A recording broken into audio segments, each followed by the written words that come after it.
Assalamualaikum warahmatullahi wabarakatuh. My name is Wahid Farhan. My registration number is 2110732040. And I would like to talk about language shift, language lost, and language death. And we begin with language. So language itself is not a method how we communicate each other, but it also carries some tradi- tradition, heritage, and cultural or even historical value in language. So what happens if language gradually reduces and uh, replaces by other language? So we will discuss about it uh, later. So I will begin this discussion with language shift. So the language shift itself is when a community is gradually using the other language and reducing and replacing their own heritage language. So it's due by this sometimes it's uh, affected by some factors like political from the uh, country policies that um, embrace their people to use a national language. So the each traditional language or their own heritage language will shift and reducing in use. So the other factors like social and then economic uh, and those factors will make some language shift. And then we move to language loss.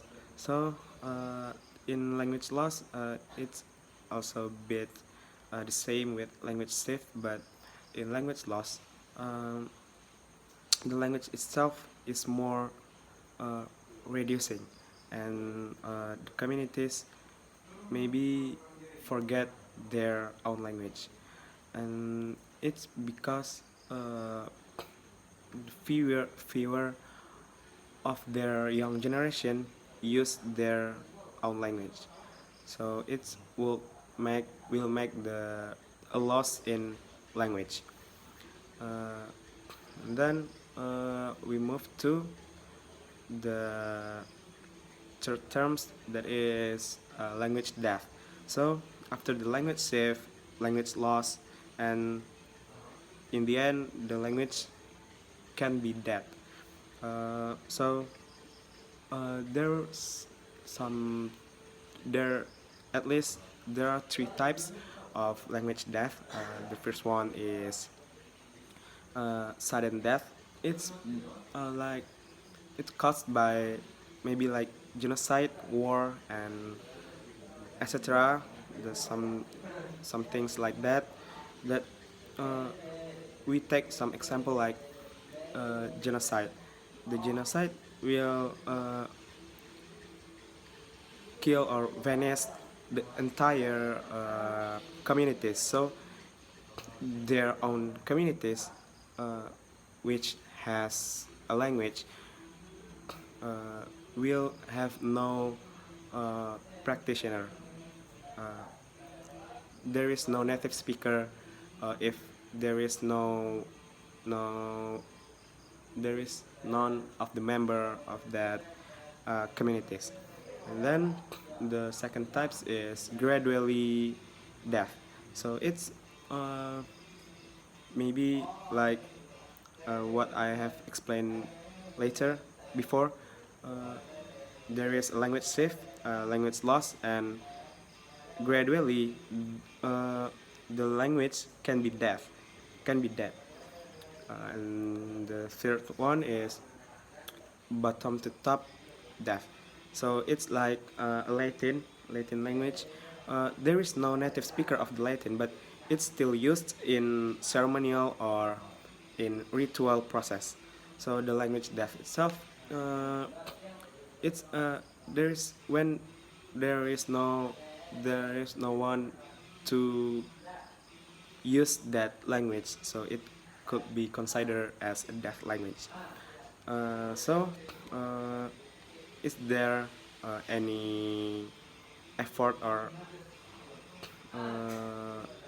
whatever to make the language alive again?